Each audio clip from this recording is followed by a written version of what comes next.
ನೋಡಿ ಇವತ್ತು ನಾನು ಮೊಸರನ್ನ ಮಾಡಾಕತ್ತೀನಿ. ಇಲ್ಲಿ 2 ಮೆಣಸಿನ್ಕಾಯಿ ತೊಗೊಂಡೀನಿ, 2 ಹೆಸರು ಕರಿಬೇವು ತೊಗೊಂಡೇನಿ, ಸ್ವಲ್ಪ ಕೊತ್ತಂಬರಿ, 1 ಸ್ಪೂನು ಜೀರಿಗೆ ತೊಗೊಂಡೇನಿ. ನೋಡಿ 4 ಟೀ ಸ್ಪೂನು ಶೇಂಗಾ ಕಾಳು ತೊಗೊಂಡೇನಿ, ಅಂದ್ರೆ ಹುರ್ಗಡ್ಲೆ. ರುಚಿಗೆ ತಕ್ಕಷ್ಟು ಉಪ್ಪು. ಇದೆಲ್ಲ ಹಾಕಿ ಮೊಸರನ್ನ ಮಾಡೋಣ ಬನ್ನಿ.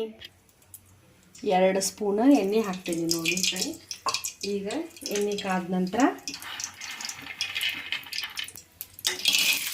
ಶೇಂಗಾ ಕಾಳು ಹಾಕೋಣ. ನನ್ನ ಮಕ್ಕಳಿಗೆ ಶೇಂಗಾ ಕಾಳು ಹಾಕಿ ಮೊಸರನ್ನ ಮಾಡಿಕೊಟ್ರೆ ಇಷ್ಟ ಆಗ್ತೈತಿ. ಹೀಗೆ ಮೊಸರನ್ನ ತಿನ್ನೋದಿಲ್ಲ. ಪಟಾಣ ನಂತರ ಈಗ ಕರಿಬೇವು ಹಾಕ್ತೀನಿ. ಕರಿಬೇವು ಹಾಕಿ ಜೀರಿಗೆ ಹಾಕ್ತೀನಿ.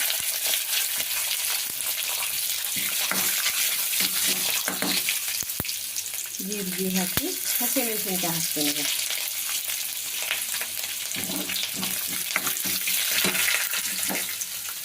ಈಗ ರುಚಿಗೆ ತಕ್ಕಷ್ಟು ಉಪ್ಪು,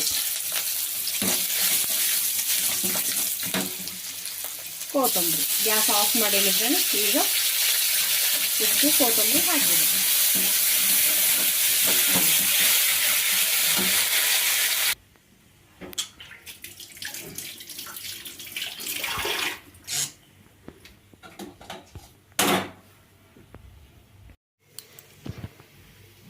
ಎರಡು ಬೌಲ್ ರೈಸ್ ಮಾಡಿದ್ದೆ. 2 ಬೌಲ್ ರೈಸ್ ತೊಗೊಂಡೀನಿ. 2 ಸ್ಪೂನು ಇದರಲ್ಲೇ ಮೊಸರು ಹಾಕ್ಕೊಂಡೀನಿ. ಏನು ಒಗ್ಗರಣೆ ಹಾಕಿದ್ನಲ್ಲ, ಸ್ವಲ್ಪ 6ರಿಂದ ಇದಿಷ್ಟು ಶೇಂಗಾದ ಕಾಳು, ಕರಿಬೇವು, ಕೊತ್ತಂಬರಿ, ಜೀರಿಗೆ. ಸ್ವಲ್ಪ ಜೀರಿಗೆ ಜಾಸ್ತಿ ಹಾಕ್ಕೊಳ್ಳಿ ಫ್ರೆಂಡ್ಸ್, ಟೇಸ್ಟ್ ರುಚಿಯಾಗಿರ್ತೈತಿ. ಈಗ ನೋಡಿ ಮಿಕ್ಸ್ ಮಾಡೋಣ.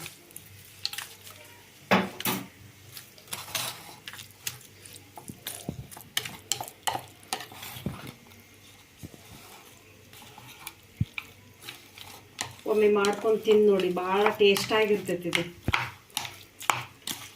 ನಮ್ಮ ಮನೇಲಿ ಮಾತ್ರ ಇದೇ ಥರ ಮೊಸರನ್ನ ನನ್ನ ಮಕ್ಕಳಿಗೆ ಮಾಡಿಕೊಡ್ಬೇಕು ನೋಡಿ ಫ್ರೆಂಡ್ಸ್.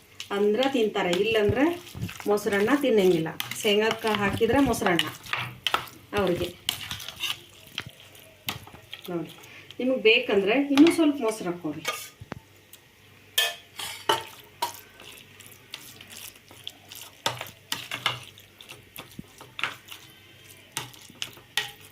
ನೋಡಿ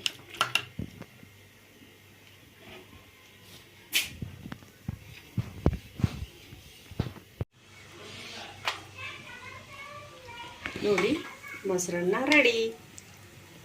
ಒಮ್ಮೆ ಮಾಡ್ಕೊಂಡು ತಿಂದು ನೋಡಿ ಹೇಳಿ ಫ್ರೆಂಡ್, ಕಮೆಂಟ್ ಮಾಡಿ.